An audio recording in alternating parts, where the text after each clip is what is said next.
ফিলিস্তিনের মতো বিদ্যমান বাস্তবতা কেবল আরব কিংবা মুসলমানদের জন্যই উদ্বেগজনক নয়, বরং তা সমগ্র মানব জাতির জন্যই উদ্বেগের বিষয়।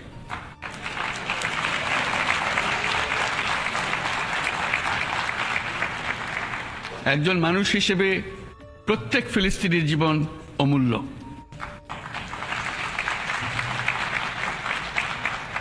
ফিলিস্তিনের জনগণের বিরুদ্ধে যে মানবতা বিরোধী অপরাধ হচ্ছে তার জন্য সংশ্লিষ্ট সকলকে দায়বদ্ধ করতে হবে।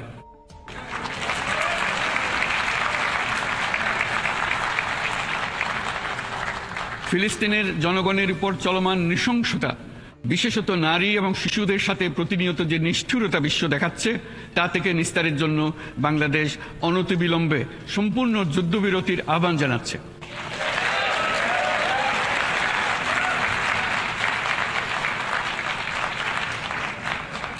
দ্বিরাষ্ট্রভিত্তিক সমাধানেই মধ্যপ্রাচ্যে টেকসই শান্তি আনতে পারবে। তাই জাতিসংঘ সহ আন্তর্জাতিক সম্প্রদায়ের সকলকে এর বাস্তবায়নের জন্য এখনই উদ্যোগ নিতে আহ্বান জানাচ্ছি।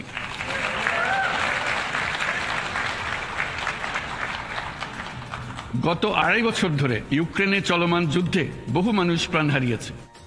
এই যুদ্ধের প্রভাব সর্বব্যাপী, এমনকি বাংলাদেশের অর্থনীতিতেও এর নেতিবাচক প্রভাব আমরা অনুভব করছি। আমরা তাই উভয় পক্ষকে সংলাপে বসে বিরোধ নিরসনের মাধ্যমে যুদ্ধের অবসান ঘটানোর আহ্বান জানাচ্ছি।